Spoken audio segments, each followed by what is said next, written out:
My aunt, my mom's sister, Brenda Steen, she went to Mexico and got me this. Oh, that's gorgeous. Oh, that's pretty. They have some really neat stuff, especially if you do the bartering. It's pretty cool. You can get some good stuff at some good deals. That's what I liked. We honeymooned in Mexico. Oh my gosh, more people?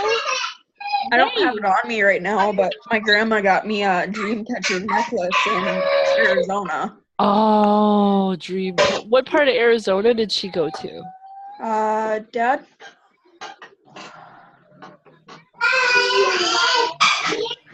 I gotta look. My sister went to Arizona once. That's cool. We went to Arizona this year. It was awesome. I've never been there before. It was so cool. I was there for my birthday when I turned City. 7? Yeah. Sun City, Jen. Sun City. Okay.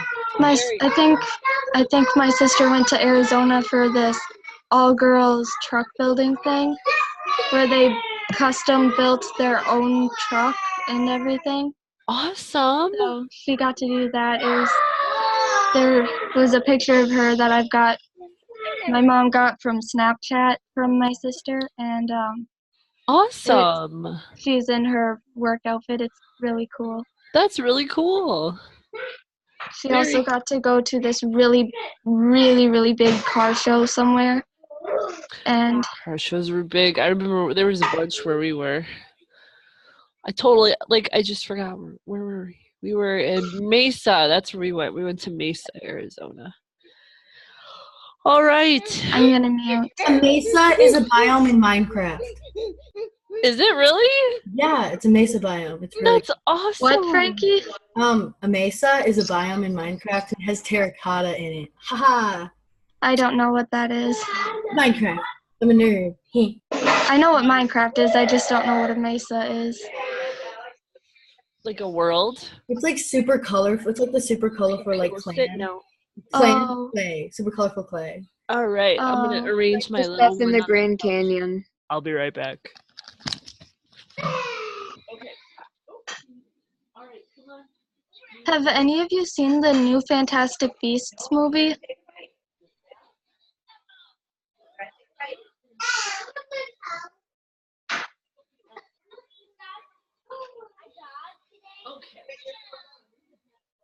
It's really good.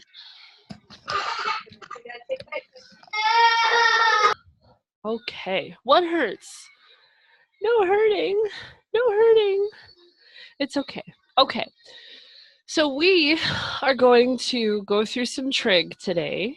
It's my favorite. It's so awesome.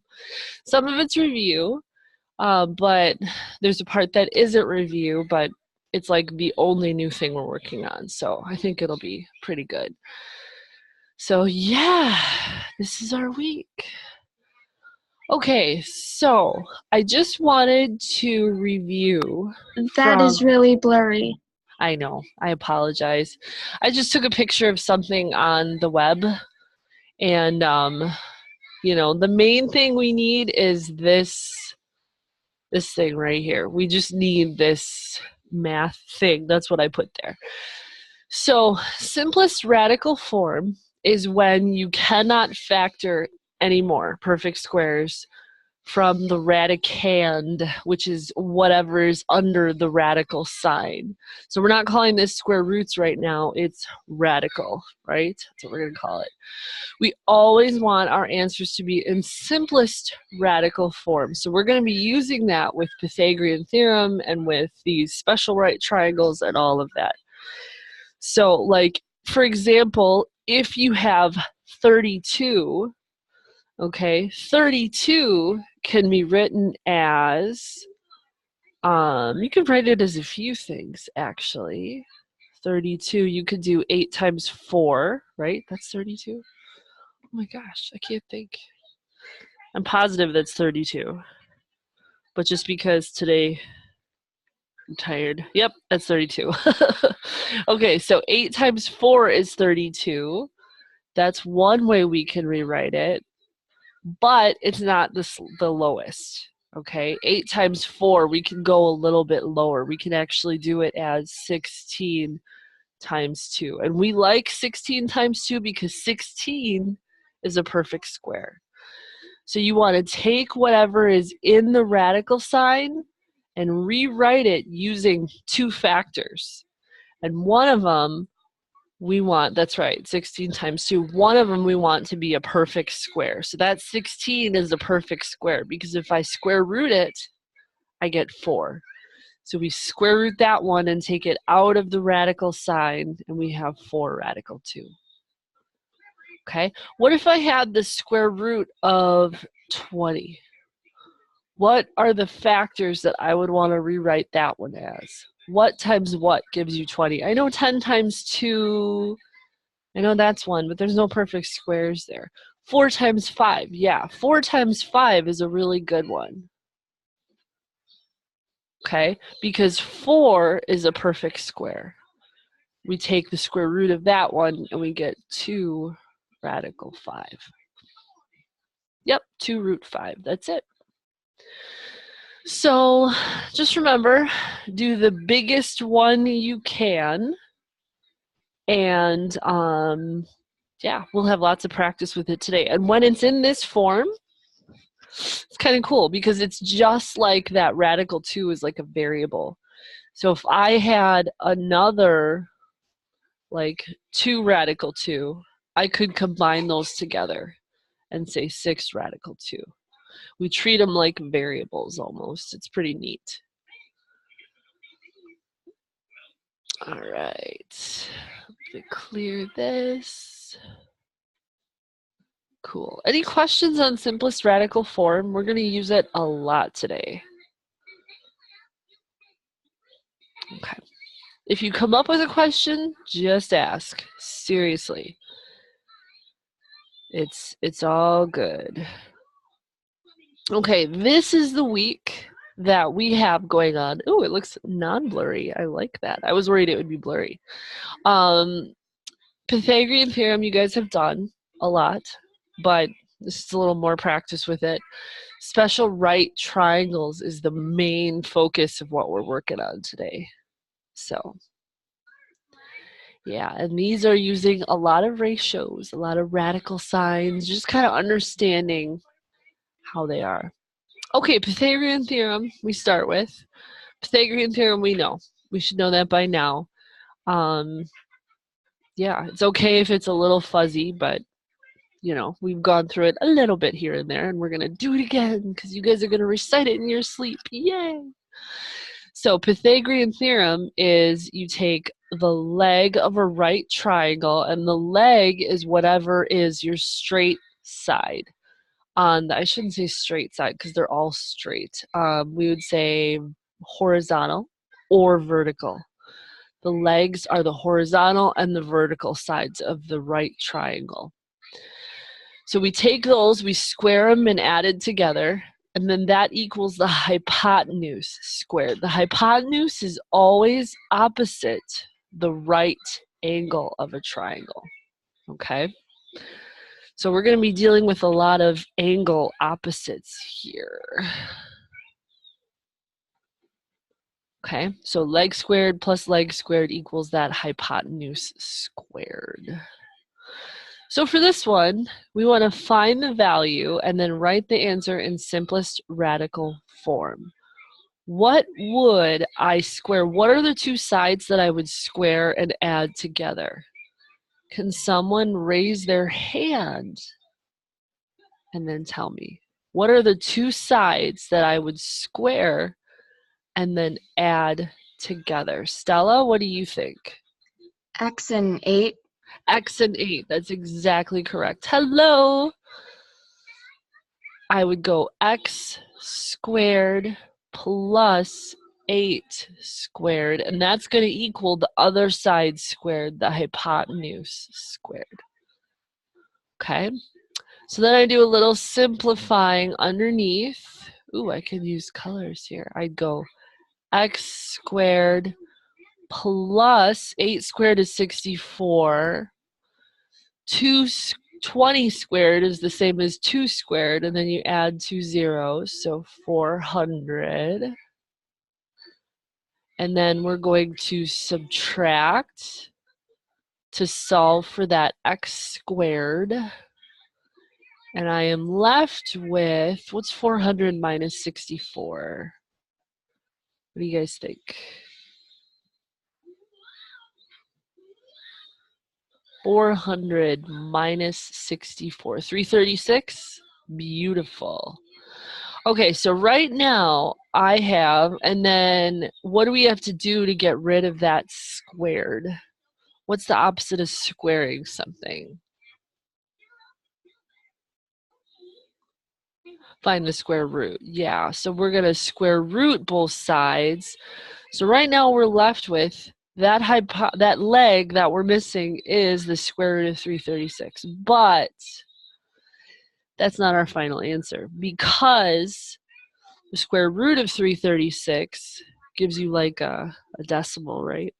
I'm using my phone calculator here. I'm typing in 336 and then the square root. Yeah, I get like 18.3. Hi, bitty bitty baby, you're back. Yay. So we got to put that in simplest radical form. So now what I do, wow, we have such a good turnout today. I'm so excited. You guys are awesome.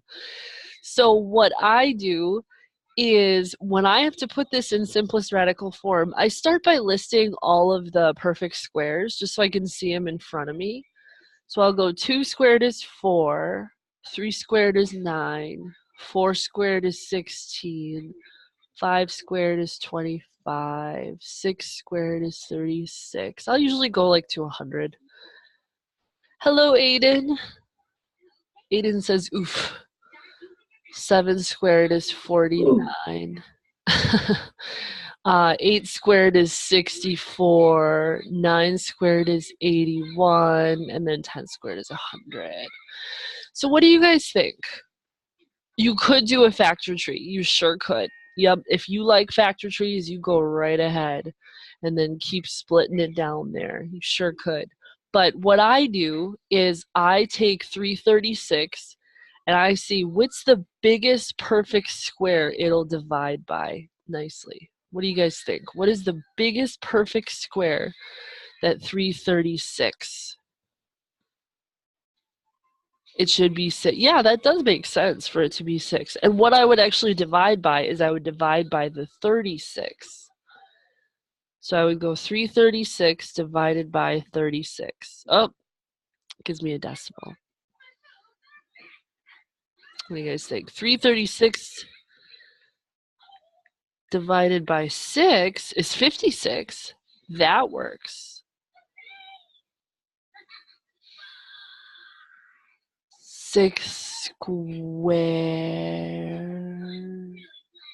Yeah, it does. It does divide by the 6.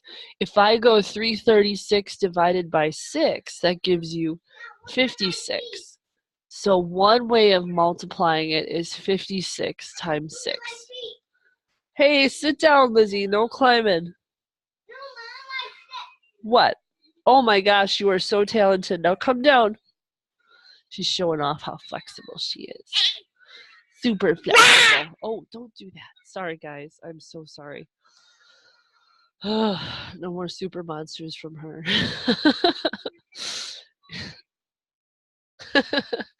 So yeah, Stella, you are right. It does divide by 6, but 56 is not a perfect square. So we don't want to use that one. But you guys are saying 16. Let's see. So 336 divided by 16, that gives us 21. So that is a perfect square. That's a good one. So this one works because 16 is a perfect square. Are there any other bigger ones, or is that the biggest? Because we just want to make sure that's the biggest. So 336 divided by, I don't know, let's try 64. Nope, that doesn't work. I think that is the biggest. Yeah, I think that's the biggest. Yeah, very good. So that is the biggest that will divide evenly.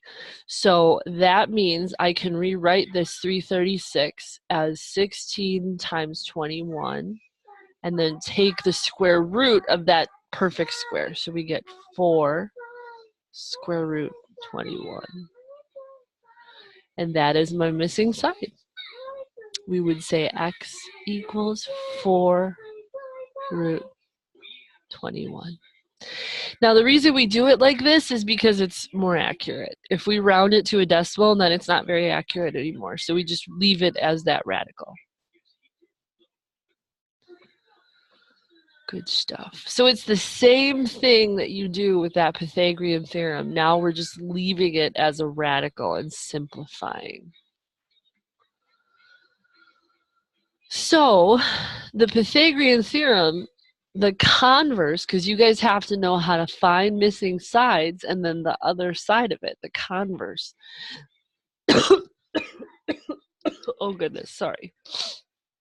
So the converse is a way to check if it is a right triangle.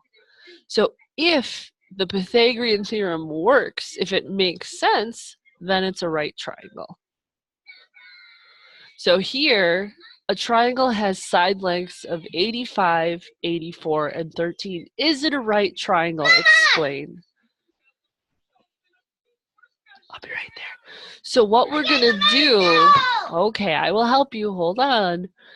What we're going to do is we're going to stick this in the Pythagorean theorem and see if it works. And the biggest side, what does the biggest side have to be? Where does that one always go? What is it called? Hold on, they have to tell me what the big side of the triangle. That's the hypotenuse. Yeah, she's got to go potty, I'm sorry. So we're going to check this in the Pythagorean theorem. What I need you guys to do while I help little Miss Girl here go potty is you're going to check if this works. Does that make sense? It's the hippopotamus. Yeah, we're back to it. Good job, Ellie. I'm so proud of you. You get an A for the day. Yes. Okay, so we're going to check if that makes sense in the Pythagorean theorem. If it does, it's a right triangle. I'll be right back. Go ahead and put it in the chat. Okay.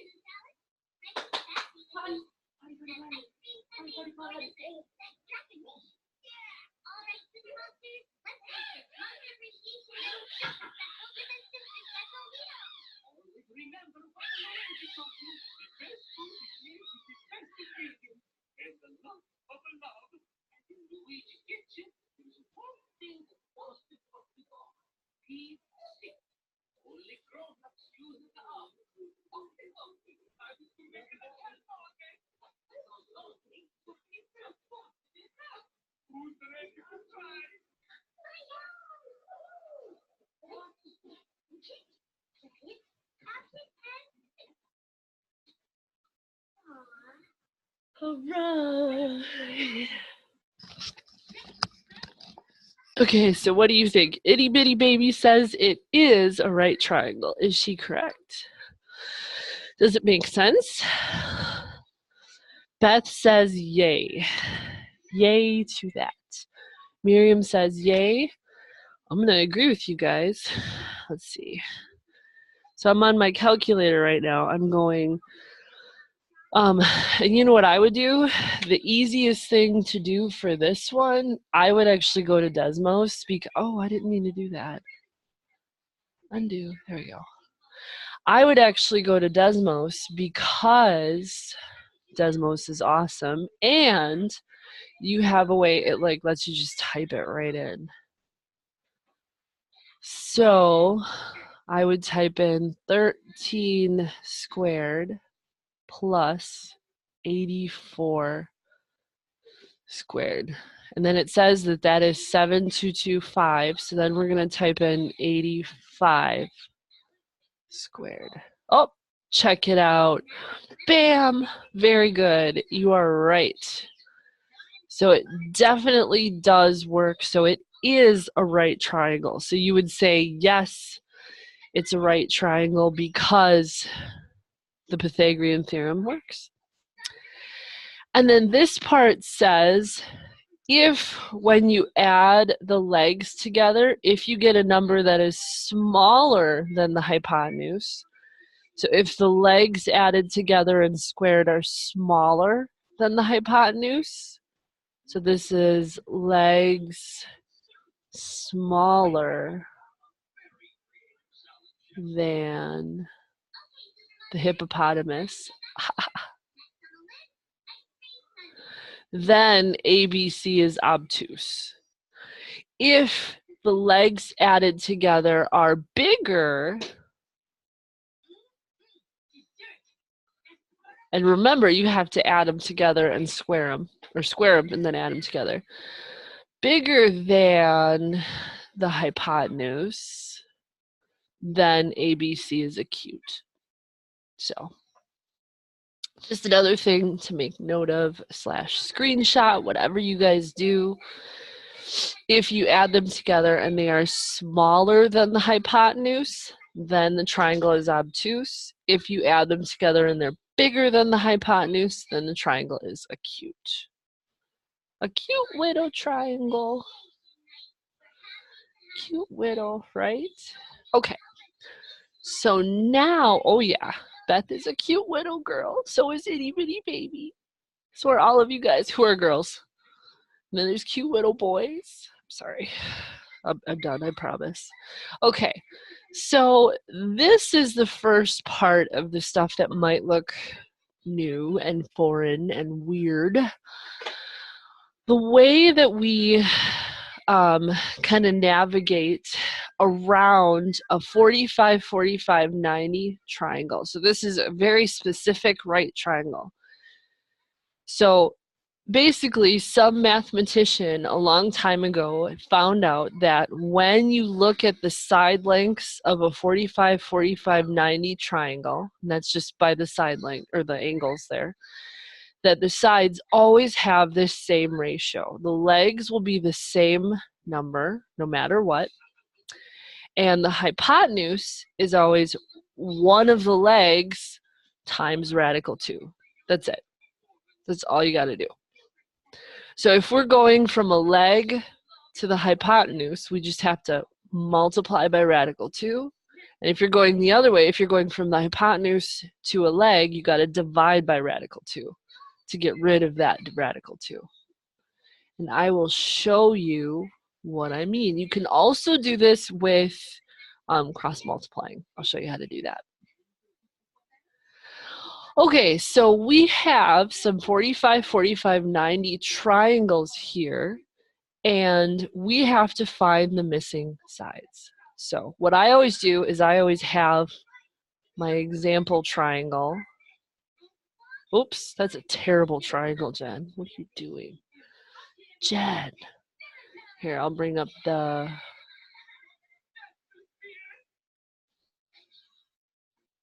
Oh, wow. That's awesome. I can't annotate. That's cool. I didn't know that would work here. Very good. Okay, I'm going to draw my triangle.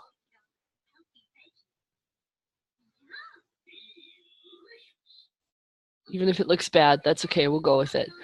So this is my 45, 45, 90 triangle. My angles are 45. And then the sides are always going to be the same value. And the hypotenuse is whatever the sides are times radical 2. So I can look at this either way. I can say, okay, I have one of the sides because it's opposite the 45. So that means this other side, what does this other side have to be?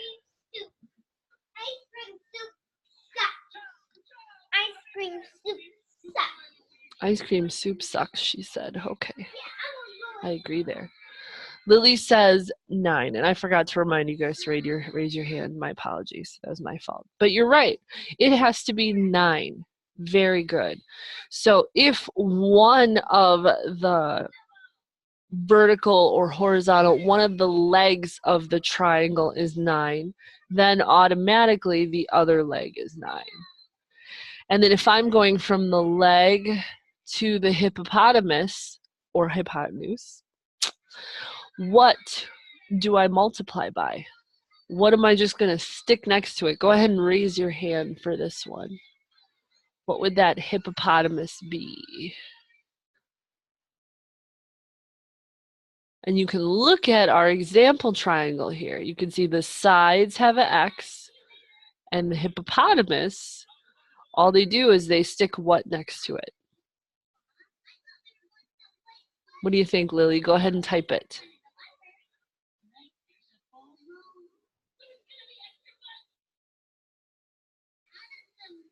Root 2. Yeah, we're just multiplying by root 2. That's it. So if the leg is 9, then the hypotenuse is going to be 9 square root 2. And that's just because, I know it is. It is. And that's just because basically all of the sides of this triangle, and sometimes it helps to think of those X's, because remember, X, when it's an X, you can stick any number in there. And I always stick 1 in there. So all of them basically divide down to this same ratio. Go sit down. You got all your babies. I see that. She's got all her babies. And Allie has her baby. Oh. Kaden is your mom. You guys are funny. So another way to do it would be to set up ratios. So remember how we did that comparing sides of similar triangles? So we have 9 is opposite to 45. So we compare this triangle to our other triangle. And then the hypotenuse that we're missing to the example triangle here. So we're just comparing the same matching sides. We compare our triangle to the example triangle, then the side we need to the other side we need. And if we cross multiply, we get the same thing. You get 9 times 1 square root of 2. You just multiply the numbers outside the parentheses. So we get 9 square root 2. Yeah, we got to pay attention to this stuff because it's confusing. It surely is. So either way, I think it's easier just to think about multiplying by the square root of 2 or dividing by it. That's what I think. But either way, it works. So let's do the other one. Oops, I didn't mean to do that. That's too much erasing. Let's erase this stuff, and we'll just leave our example triangle up there. Okay, so we have one of the legs of the triangle, and the leg is opposite that 45. So I know I have a leg. So when you go from a leg to the other leg, they're exactly the same, right? Exactly. So if one of my legs is 2 radical 2, what does my other leg have to be? Or the y, what would that have to be? Raise your hand. Raise your hand. Do it, do it, do it. Raise your hand. I want to see lots of people answering my question. I only have 1. Come on, guys. 2 people. Yeah. Anybody else?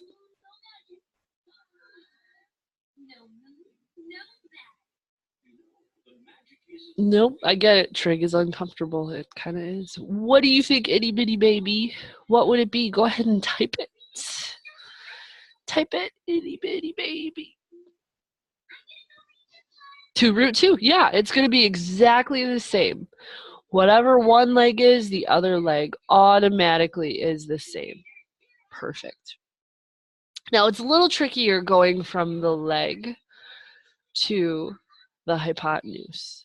Okay, according to our example triangle here, or our equation triangle, or the special triangle, whatever you call it, to go from a leg to the hypotenuse, you're just going to multiply by the square root of 2. That's it. So we're going to take 2 root 2 and we're going to multiply by 1 radical 2 or just radical 2. And the cool thing about radicals is if it's in a radical, you multiply it by whatever's in the radical. So the 2 stays the same. Yeah, it would be 2 root 4. And we know what root 4 is. What's the square root of 4? 2. Right. So you end up with 2 times 2, which is 4. So x is 4. So that's the way I think is easier. Now, if you don't like that, another way to do it is to think of it as ratios. So we're going to compare sides here. So we start with our triangle that we're given, the 2 radical 2, and we compare it to the equation 1 or the whatever you call it. I don't know what the special right triangle. So the 2 root 2 is what we have, but the other leg on the special triangle on the formula triangle, I don't know, is 1. So then we go back to our triangle. Our hypotenuse is x, but the hypotenuse on the special triangle is 1 square root of 2. And then we cross multiply. We get 1 times x is just x. And then we multiply this way. You first multiply the numbers on the outside of the radical. So 2 times 1 is 2. And then radical 2 times radical 2 is radical 4.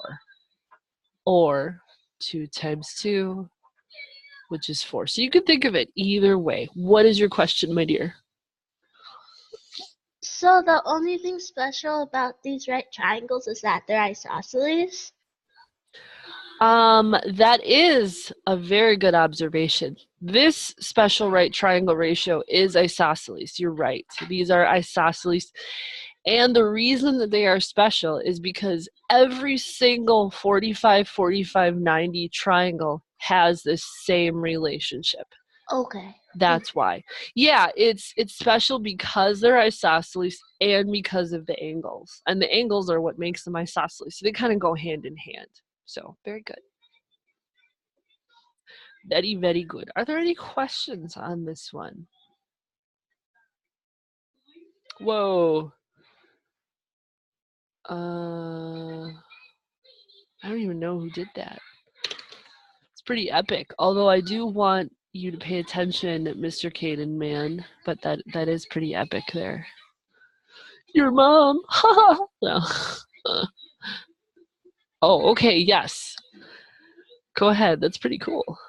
What's your question, my friend?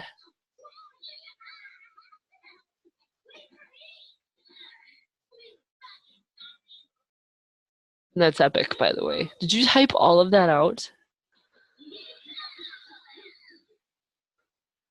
Because that's kind of awesome if you did.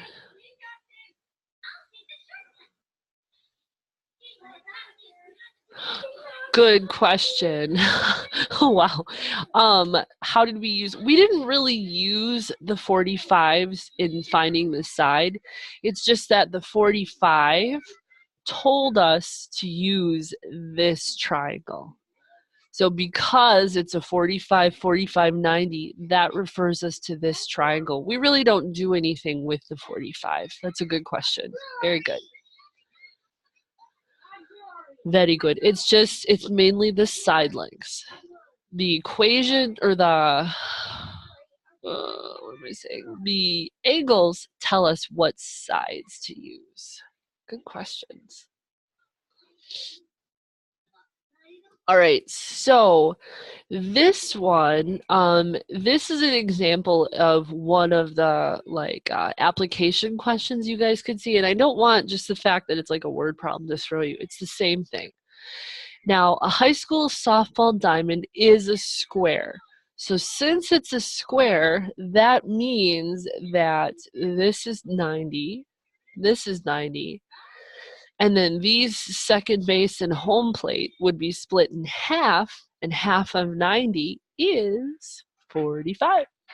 So this is a 45, 45, 90 triangle. So right away, I would, half of 60 is 30. Right. You're thinking, yeah, it's easy to go there. It really is because they're all really close numbers. But half of 90 would go to 45.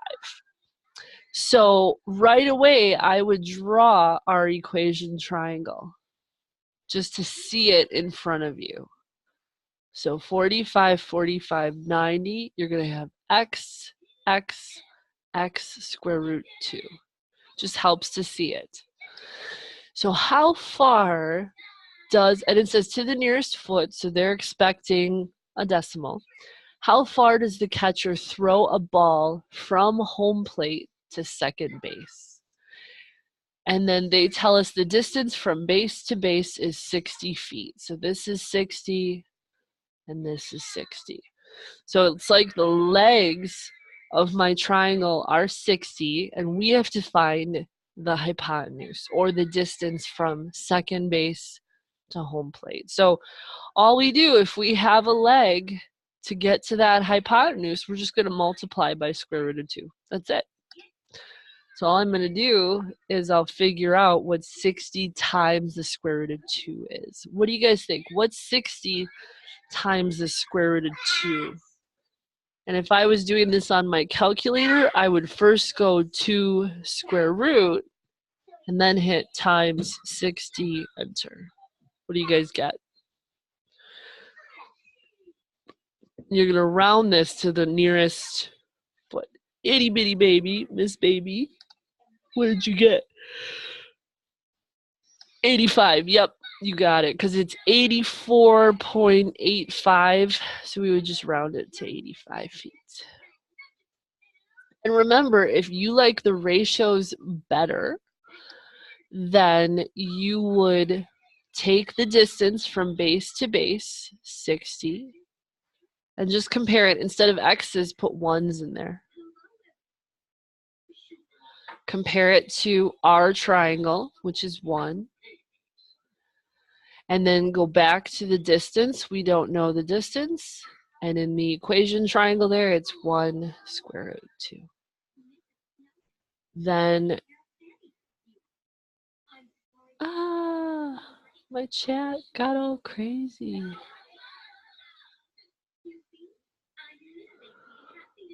Oh, Dallas. Dallas is calling you out there. No, I'm just kidding.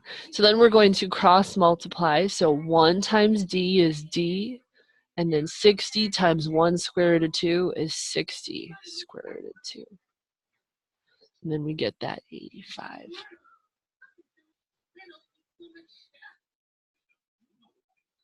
Wow. Okay, let's make sure we're paying attention, friends. We got lots of maths to do today. Last special triangle right here, okay? This is a 30, 60, 90 triangle. And this is one that you'll have to remember that pattern or just write it down. So the side opposite, and this works for every single 30, 60, 90 triangle, the side opposite the 60 is x square root of 3. The side opposite the 30 is x. And the hypotenuse, or hippopotamus, is 2x. So I always start at the 30 side. To go from the 30 side to the 60 side, you're multiplying by the square root of 2, or 3, excuse me, square root of 3. And to go from the 30, the side opposite the 30, to the hypotenuse, you're multiplying by 2. That's what I kind of always think of. So in this one here, we're going to draw. We have a 30, 60, 90 triangle. Let's go ahead and draw our triangle pattern. And I'll show you how I remember it. I always remember the hypotenuse is 2x. And I always put in the side opposite the 30 is the smallest side. So that's where you start. You start on the smallest. And then the other side has to be square root of 3.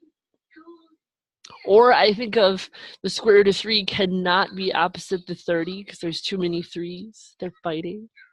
Oh, I'm sorry. Go ahead. I know, lots of info in this one. Okay, so we want to find the value of D. Oh, the last slide. I gotcha. Oh, what did I do? No. There we go. Gotcha. Go right ahead, guys. Let me know when you're good.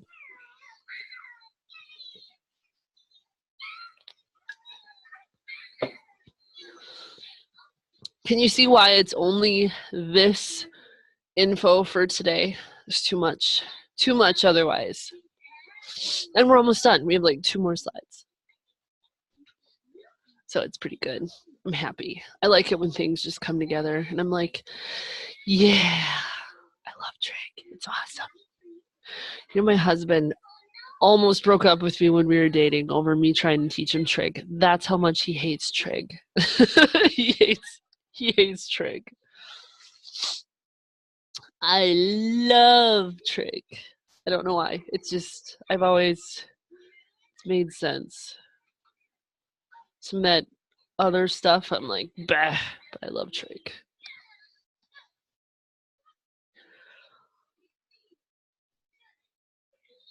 Okay. Itty bitty baby, just let me know when you're good. This is a good slide to have in front of you.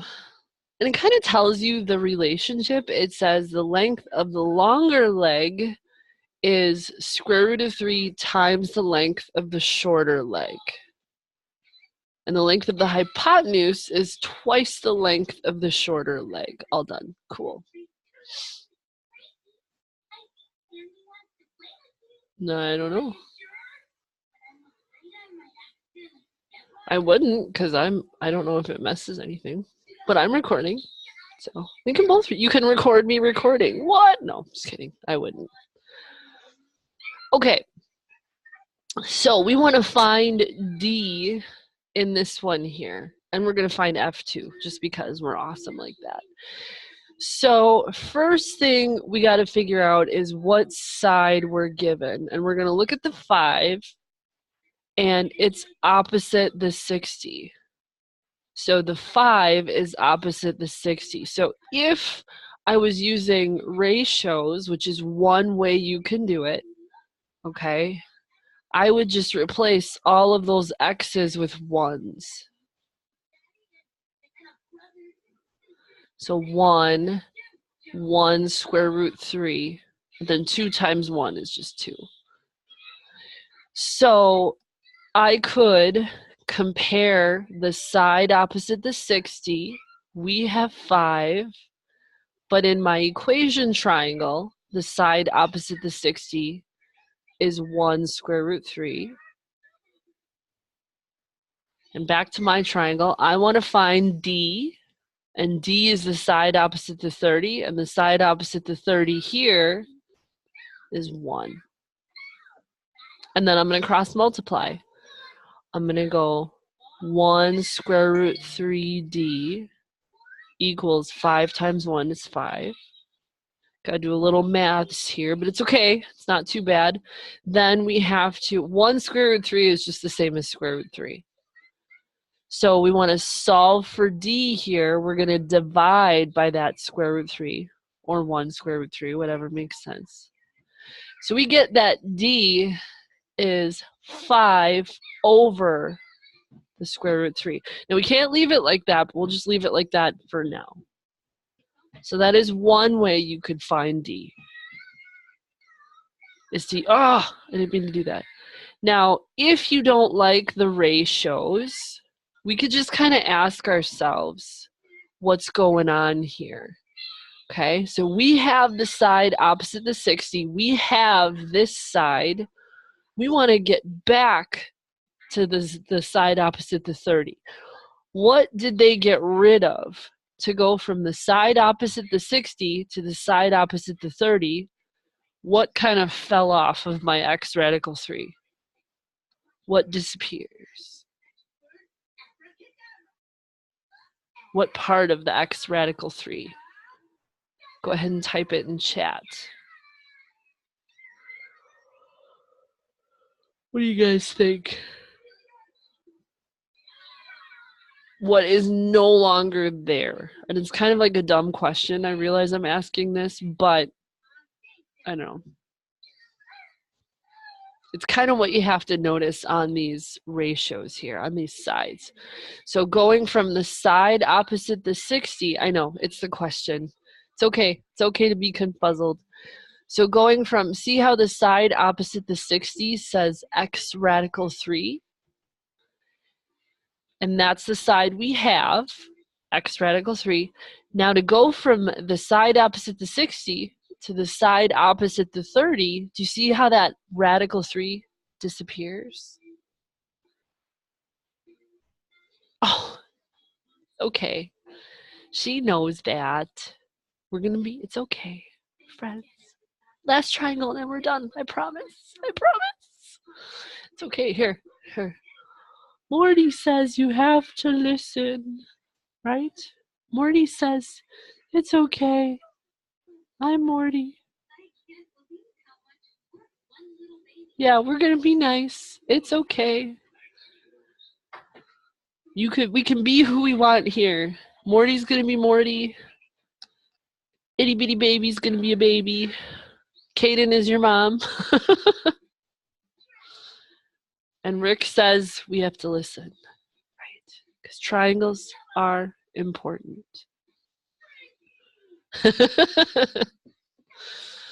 I have a lot of fun stuff here. I have Deadpool right here. Look at Deadpool. This is a bank. There's no money in it, though.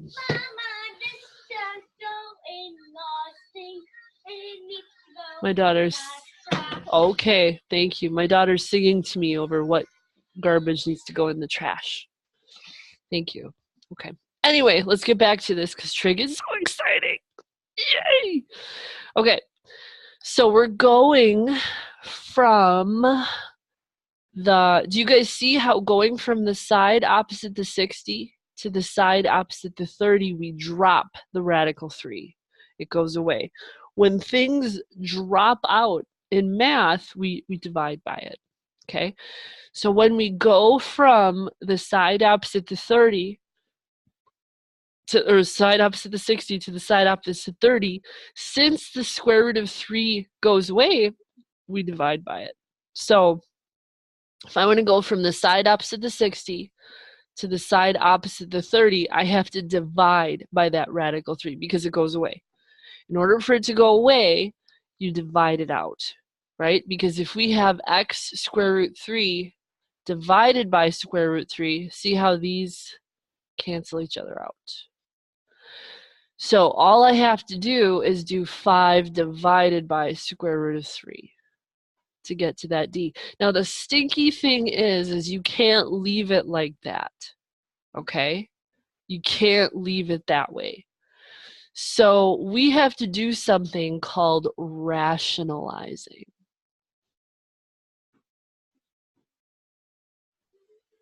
We have to rationalize the fraction. That means we're going to take that radical that's in the bottom and we're going to multiply the top and the bottom by that radical. Just because you can't leave a number like that, it's considered unsimplified.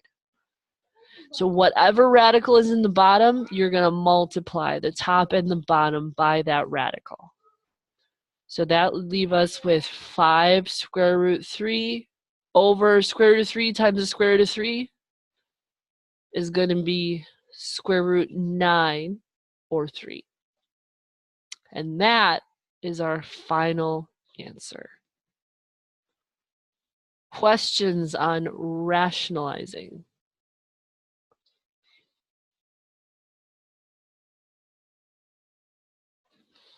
Are you all still with me? All of the questions. I know, it's weird. I get it. It's just, yeah. It's just when you have any type of radical in the denominator. So let's say we had 3 square root, I don't know, 7 over, oh no, not that one. Oh yeah, you'll get it. I'm just giving you another example. Are you carrying your baby kitty? Lizzie's got her baby kitty. See? She's got her baby kitty. Okay. Go play. Yep, now she's discovered the camera. Oh boy. So let's say we have 3 over square root 7. If that square root 7 is in the denominator, I'm going to take whatever's in the denominator, whatever radical. If there's a number down there, I can ignore the number. But the radical, we're going to take it and we're going to multiply the top and the bottom by that radical. It's just considered a better, more simplified way to say it. So radical 7 times radical 7, you just multiply the two radicals, you get radical 49, which is just 7. And some of you might be saying, hey, isn't it just like you take the radical and drop the radical? Yes, it is. It very much is, but yeah.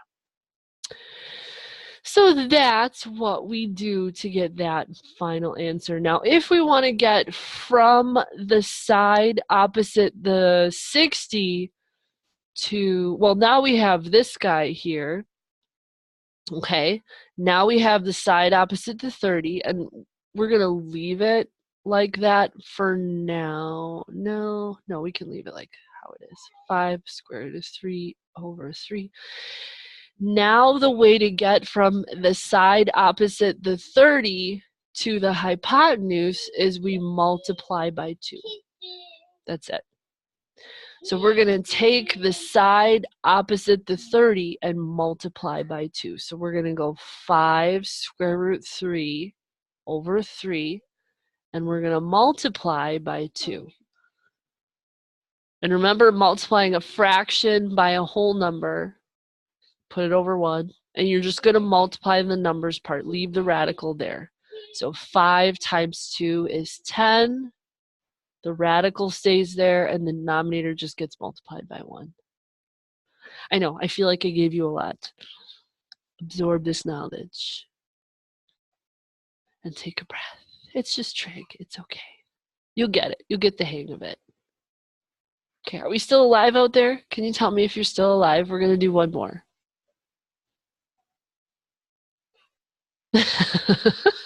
I know, it was a lot. Now this is actually on your written assignment. So I would write this one down. This one's on the written assignment part. Good, I'm glad you're alive, good. Woosah, we relax. Okay, so this one, you can see it uses a combo of 30, 60, 90 triangles and 45, 45 triangles. So you gotta have both of those formulas. So this is the 30, 60, 90, and we have that, you know, that formula. The side opposite the 30 is your x. The side opposite your 60 is the x radical 3, and your hypotenuse is 2x. And then with your 45 triangles, you have x, x, x square root 2. So we're going to start with what we're given. The only place we have actual numbers on the side is the 30, 60, 90 triangle. And I want to go from the hypotenuse to the side opposite the 30. And to go from the hypotenuse to the side opposite the 30, we're dropping something. Dropping means you divide. What am I going to divide by? What do you divide by to go from? Yeah, we're going to divide by 2. Very good. So 30 divided by 2 is 15. So this side's 15. And we don't need the other side, so we're not going to worry about it. So now we have the 15 in our 45, 45.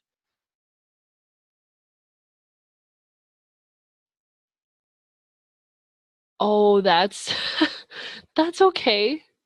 You know lots. We know lots. You know what? It's my fault. I should be having everybody raise your hand. That's my fault. I apologize.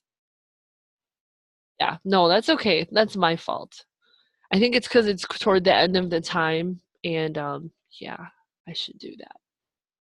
No, we know lots. It's okay. It's all good. Trig is anger inducing. Remember my husband almost broke up with me over trying to teach him trig. Holy cow. So now we're on the 45, 45, 90 triangle. Okay? And 45, 45, 90, if I know one of the legs, I automatically know the other leg. So if this leg is 15, we need to get this leg so we can get to the other triangle. Yes, my friend, what is your question? Can't we just use the Pythagorean theorem at this point? Great question. For this triangle, yes. If you did the Pythagorean theorem, it would actually give you 15 radical 2. It totally would. Okay. You totally could, but we don't need that side. That's the only reason we're not doing it. We just want to get to this side because this side is touching the other triangle and we want to get the other triangle. Okay. Yeah, but you're right. It totally would. I'm so glad you said that.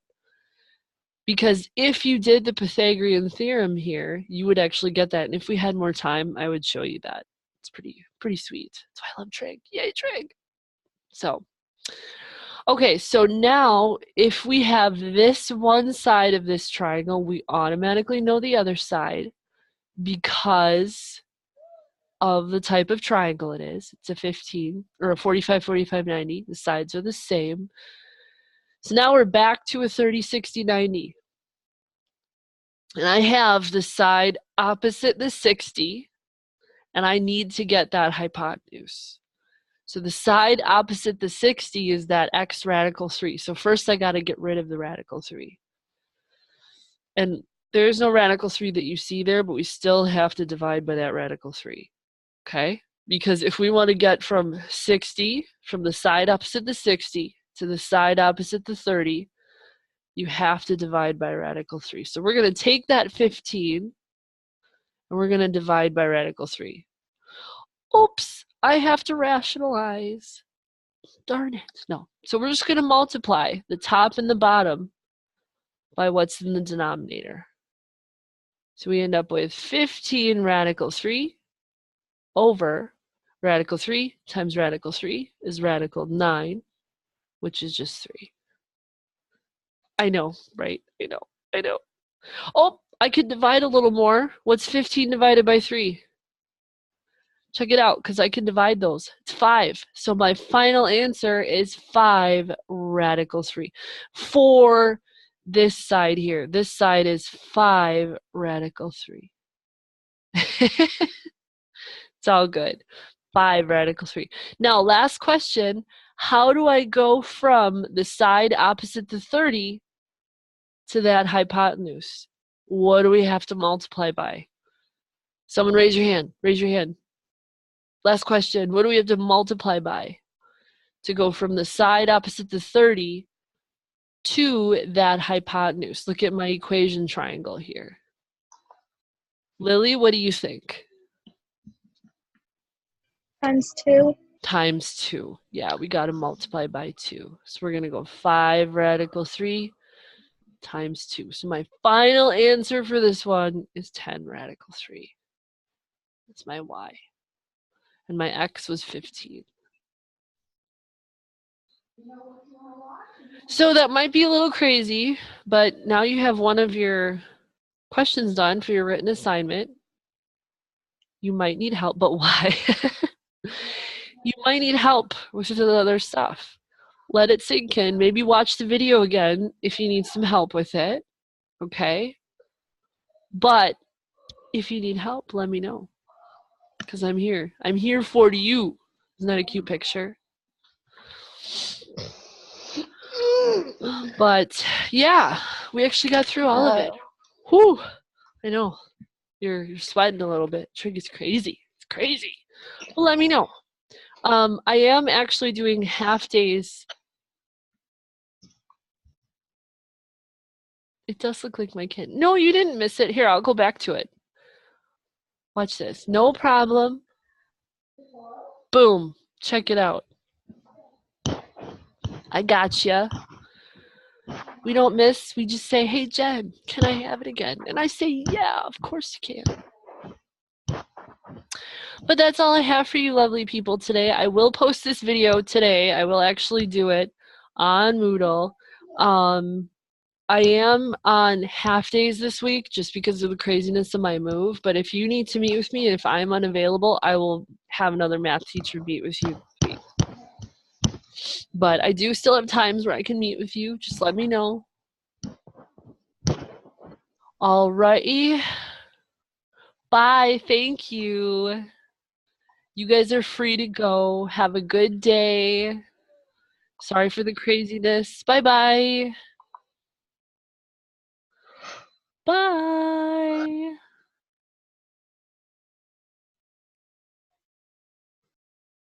No, I didn't.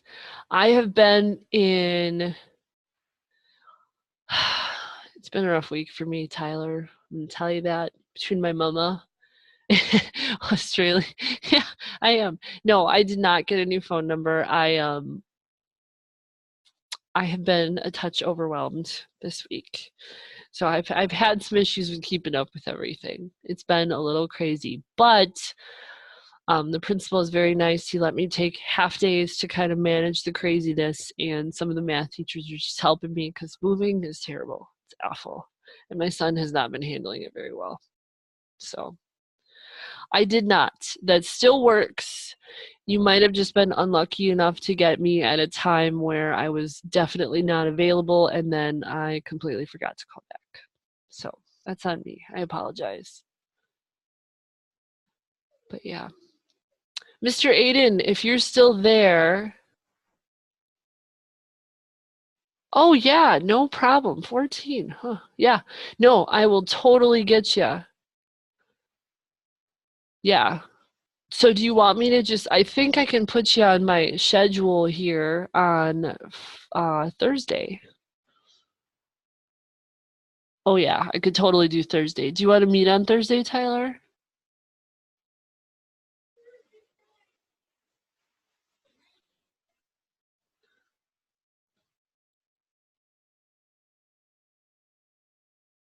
Okay, cool.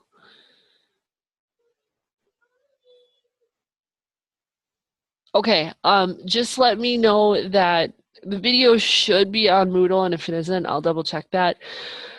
No, it isn't. Nope, I will post that. But bye, Dallas. Let's say 1. Could you do 1 on Thursday? Mommy, Daddy, check my sleepover for Barbie. Okay, 1 second, babes. Barbie's having a sleepover. Oh, I will. Let me finish. Come on. Hold on, I'll be right there. Oh, they look so precious. Come on. I will be right there, Peanut.